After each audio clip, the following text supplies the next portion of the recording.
Yeah, so I was just introducing the topic for today, which is the events that took place today in Zimbabwe, the demonstrations, the Zimbabwe all-party demonstrations under the auspices of the National Electoral Reform Agenda, or NERA.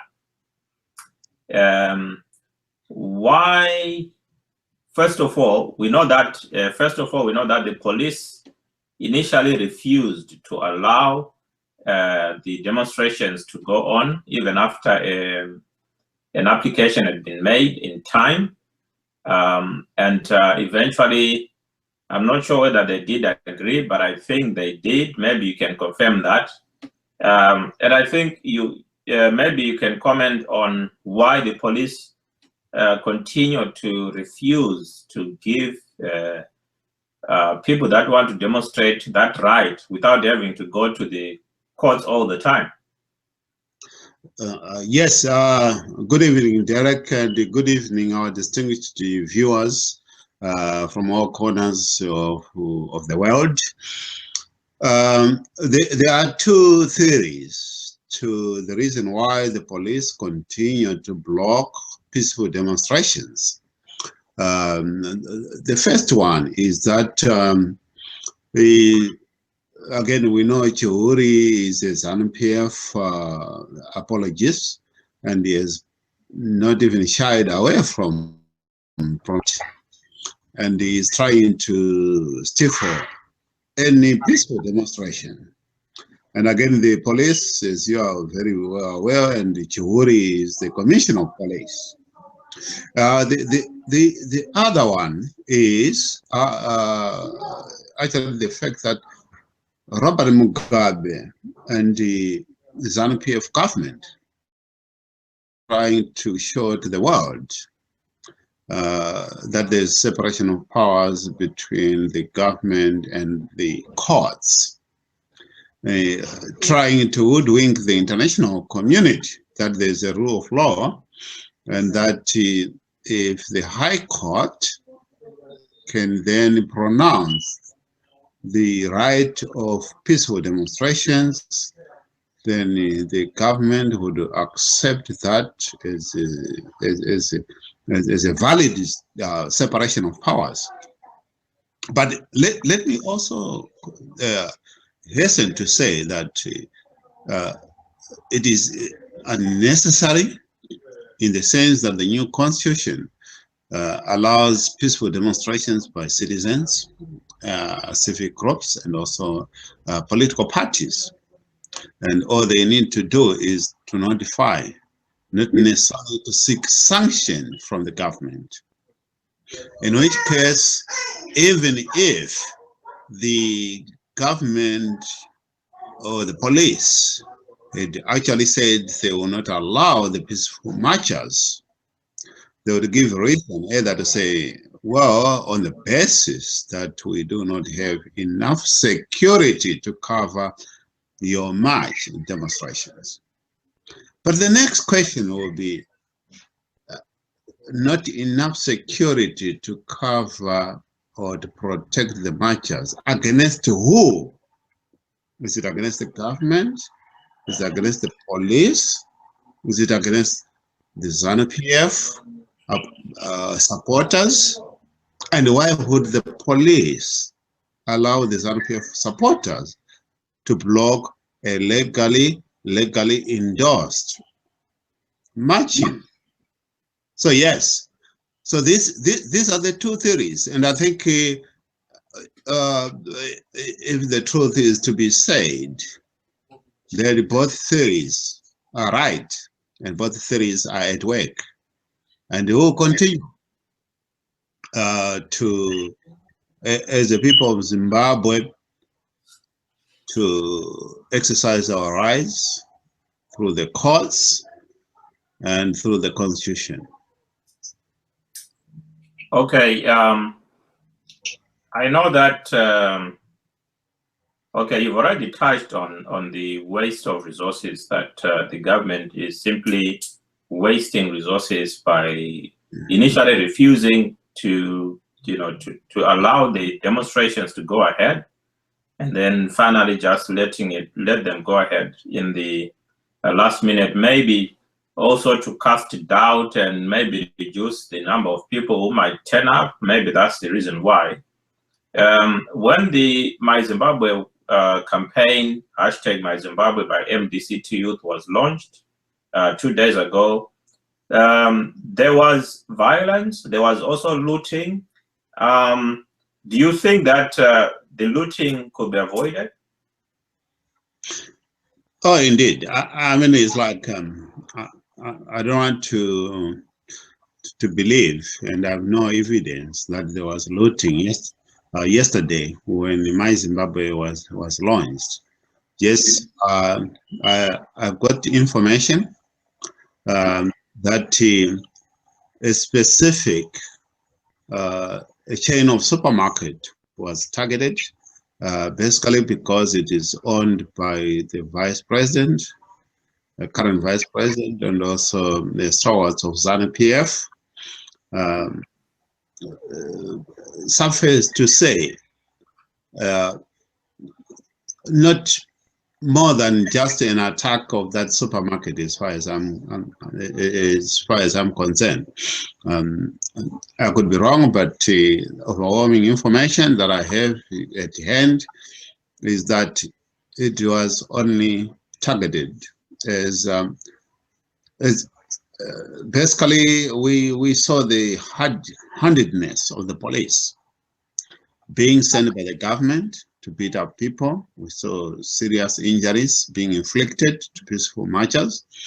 And I would say the police themselves provoked them peaceful marchers. And at the end, they vented their anger at the police, at ZBC and ZTV, who have been very much apologetic to ZANU-PF and the propaganda machinery of ZANU-PF. That's as far as, yes, that, of course, I mean, coming back, whether that can be avoided, indeed it can be avoided. How can it be avoided? If people are allowed to march or to demonstrate peacefully, then the police must not interfere with peaceful demonstrators.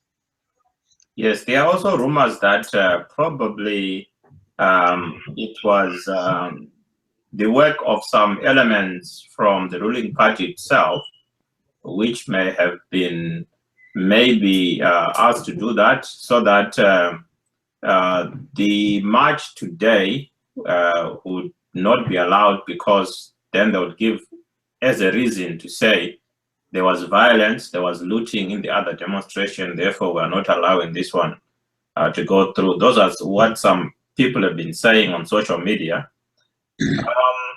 Going on to my next question, do you think that this demonstration in particular today, do you think it was a success? Indeed, it was a success, but it could be better if the government didn't delay the pronunciation. We know by late last night, 12 midnight, we're waiting for the High Court to either to uphold the ruling or not.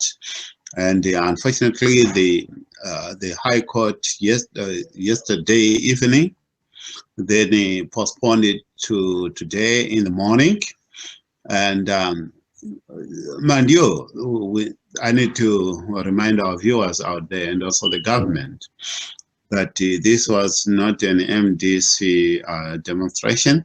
This was an all-party demonstrations by NERA, constituting of 18 political parties together.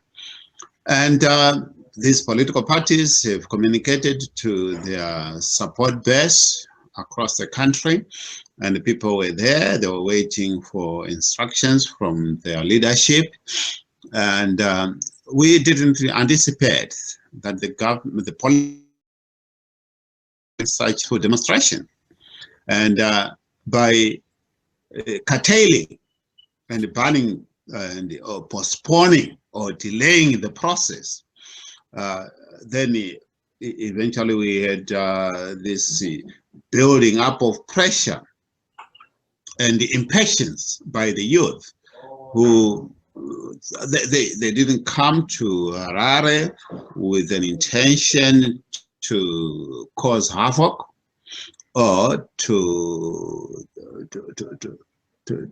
cause violence. These were peaceful demonstrators. So what we are saying is that could have been avoided, right? Now, back to the question whether this was a success or not. The youths of all parties, support base of all parties and leadership, after the pronunciation by the High Court upholding it that the demonstration and the marches will go ahead, indeed, they went ahead. To our surprise, we saw the police trying to stop people from peaceful demonstrations, irrespective of the fact that this was also upheld by the court. And what we saw in terms of confrontation, I think there were a bit of some skirmishes here and there where the police were hard-handed. That was to try to stop a legally constituted and an approved demonstration. And people just ignored the police and they moved on and continued the march as per the High Court ruling. So in that, if we are to weigh by the fact that the all-party support base continued to demonstrate peacefully against the brutality of the police. The police tried to stop them and they couldn't be stopped because, I mean, the High Court ruled in the favor of the all-party political parties. Yes, in that case, let me also say that the intention of a demonstration is to raise the bar of publicity on demands that the opposition and political parties are demanding from the government of Robert Mugabe. And that has been very clear. And the youth, the support base, the leadership has been very clear on say no to cyber crime bill, and that we demand electoral reforms so that we've got a free and fair elections, and that unanimous with NERA demands. And they were loud and clear. People were not just marching. They were actually making very specific and objective demands. And unless ZANU-PF heed to those, then there is no peace in the country. Okay, so I mean, the NERA is the National Electoral Reform Agenda. Why is the government failing to align the laws, electoral laws? I think it's very clear that, yes, the government of Robert Mugabe were forced into the new constitution of 2018. Yes, there were certain clauses that they supported, and much of the other clauses and laws they didn't support those laws. Those laws were forced into the constitution by either citizens groups, civic groups, and opposition. And this is why we have seen that since 2013, only 25% or less than 25% of the laws have been harmonized. And ZANU-PF have always tried to cherry pick specific laws and use those laws in conjunction with the old laws like AIPA, like POSA. So yes, the question is it going to be possible that ZANU-PF will legislate itself out of power? The answer to that is no. And what do we do, given that ZANU-PF is entrenched and is unlikely to legislate itself out of power? Then it leaves the opposition parties and the citizens of Zimbabwe with no option except to fight and force ZANU-PF to come to the negotiation table, or to force ZANU-PF to align those laws before the 2018. Mind you, we are running out of time. 2018 is not far away. And unless, I will repeat that there is a new National Transition Authority to align those laws to make the electoral process free for all political parties. Come 2018, we'll have the same Tobayo Amdede as the Registrar General rigging the elections, and the Zimbabweans have had enough of that. And we are saying enough is enough. So rather, if they can't come to the table willingly, we'll force them to come to the table by all means necessary. Okay.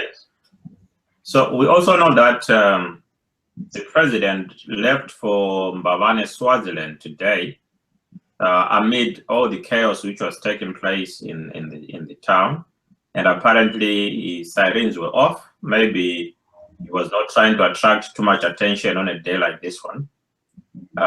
We know that he's going to meet SADC head of states. What should the SADC head of states tell the president? Firstly, a correction. He didn't go to Swaziland today. He went to Namibia with the first leg. There is a commemoration of heroes there, so he has been invited as a guest. And then after that, I think he'll be going to Swaziland, Mbabane. Right. And on the note as to what we Zimbabweans should be saying to SADC is to say, yes, SADC is meeting today and tomorrow.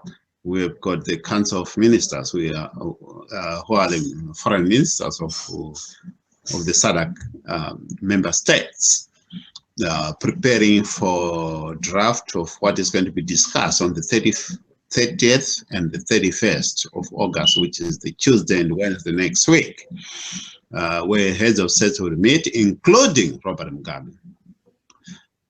What we are saying is that, look, the reason for a SADC block is to make sure that they, apart from trade regimes, they also look at, we are aware very well that there are also rules and regulations that governs the conducting of free and fair elections. And the SADC has been policing those on member states. Surprisingly, they haven't been doing that effectively in Zimbabwe. And we are saying to SADC region, right, reflect on what is happening in Zimbabwe. Yesterday with My Zimbabwe, we saw a brutal force, a brutal police descending on peaceful demonstrators. And we saw Harare was on fire. Today, we thought that the same government has learned its lesson. Unfortunately not. We saw the same police force under the instructions of Robert Mugabe descending on peaceful demonstrators using brutal force. And we saw skirmishes. Scores of people are hospitalized. Property destroyed. We are saying this is the only state within the SADC region which is in turmoil. The current situation in Zimbabwe has a capacity of have a regional destabilization. And not only that, it has a capacity, it has already started the destabilization effect within the region. And what we are saying is, this is why we have got SADC. Let SADC put on the table a roadmap to a transition process and rescue Zimbabwe. Just like what the elders pronounced 2-3 days ago, who are the former president of Africa, including Kofi Annan, who was the former, who is the former United Nations Secretary General, who said the current situation in Zimbabwe is untenable. Robert Mugabe as the head of state is untenable. ZANU-PF as a governing body of Zimbabwe is untenable. And something has to be done. And here is a challenge to SADC. If they want to walk the talk, then let them show the international community and indeed African Union that they've got the teeth and they've got the will to police the region, and let them start with ZANU-PF and Robert Mugabe. This brutality against innocent civilians cannot go forever. And we are saying no to that. And we'll continue to say no until Mugabe is out. What message do you have then for Zimbabweans back home who have been brutalized twice or 3 times in the same week? I think my message to Zimbabweans is that freedom comes at a cost. Also the police in that? I want to convey this message to Zimbabweans. This is a very difficult transition process. I've chosen my words very carefully to say it's a transitional process because we are not going back. We are not going back to Egypt. We are on the path to Canaan. We are not going back to ZANU-PF as being in control of our destiny. After 36 years, they failed. This is a difficult period of transition. And we have to make sure that we will continue united. Let us continue to demand what is rightful ours from Robert Mugabe and ZANU-PF. Yes, it's going to be a difficult period. Yes, many of us will be arrested. Yes, some people will die along the way. But for every revolution, there's a price. For every freedom, there's a price. If we delay, the price that we will pay tomorrow will be more than the price that we are paying today. And let us complete the change. And it is a collective approach. Across all political parties, across all civic organizations, let us be united against this demonic government of Robert Mugabe and his ZANU-PF. And let me also say, in summary, that victory is on our side, and victory is certain. Okay, can you also tell us what the NERA is all about? Now, NERA, these are over 18 political parties that came together. And should moderate ZANU-PF people really be supporting it as well? Yes, it is. For your own information, ZANU-PF was also invited into NERA and refused. And we are saying within the NERA is about the electoral reforms agenda. We are saying, as per our constitution, nobody is trying to write a new constitution. Zimbabweans voted unanimously for a new constitution in 2013. 96% in favor of the new constitution. Robert Mugabe signed the constitution. And we are not asking for anything extraordinary. Or what we are saying is we are asking for the implementation of the 2013 constitution, which Robert Mugabe, as the president, signed for. And these political parties, NERA is saying, let us implement the reforms, electoral reforms, as per the new constitution. 2.5 years after 2013, and we are closer to 2018, another block of elections. And the government is dragging its feet. It has no political, social, and economic will to implement those reforms because it doesn't want to register itself out of power. And it has to be formed. It has to be forced. And forced it must. Look at it. Unfortunately, Robert Mugabe should know better. Robert Mugabe started as an activist during the Smith regime. They advocated for a majority rule. And the majority rule indeed it didn't come through dialogue. They went in the streets and the majority rule didn't come. And they left the country for a liberation struggle.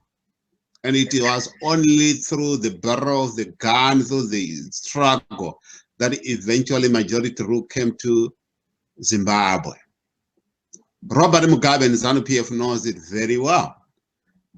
Unfortunately, they don't seem to have learned the lesson. They're repeating the same mistakes that the Smith regime, the minority regime, made. And they must not cry foul if we repeat the same steps that they repeated in the 1970s. And this is my warning to Robert Mugabe and ZANU-PF. And we've got the capacity to free ourselves if they are not willing to free us. Okay. Thank you very much, Elliot. I think it's been a very fruitful interview or talk show as we looked at what was happening today in Zimbabwe in terms of the demonstrations of the National Electoral Reform Agenda, which comprises of about 18 political parties, excluding ZANU-PF, which declined the invitation. I know this video is going to be available soon after this. As soon as we finish, it will be uploaded to YouTube, where you can also view it. And I'm reachable on derriktafuma.com. That's my website. And from the website, you can get in touch with me on all my social media platforms.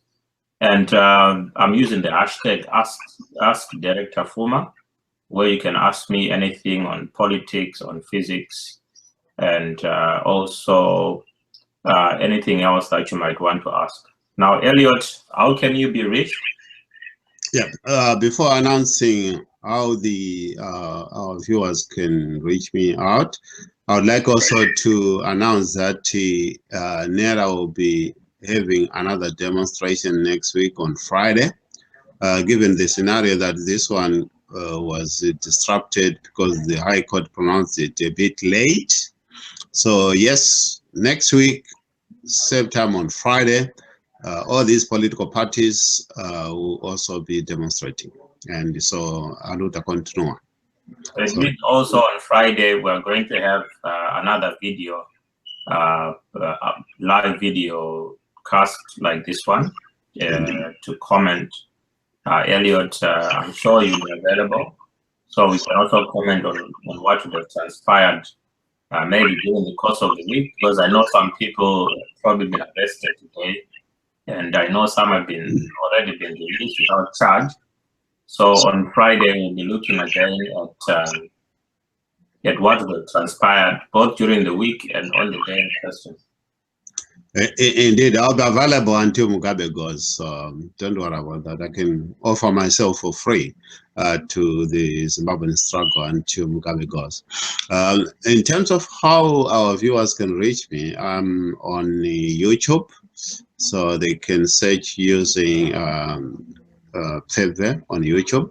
They can also follow me on my blog, which is pfebve.blogspot.co.uk. They can also follow me.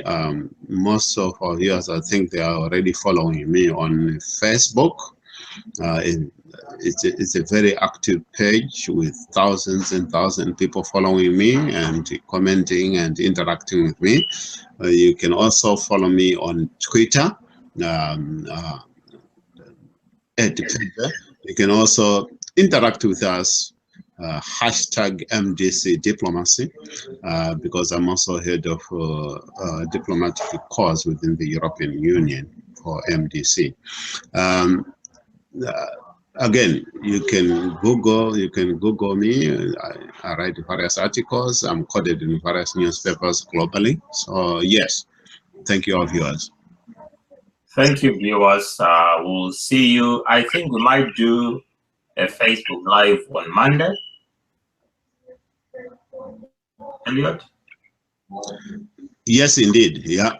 On Monday, I think we might We'll be summarizing, probably we'll be summarizing the entire week, and I think we hope to do it on a weekly basis where we can highlight for those who might be very busy, not having followed the events of Zimbabwe.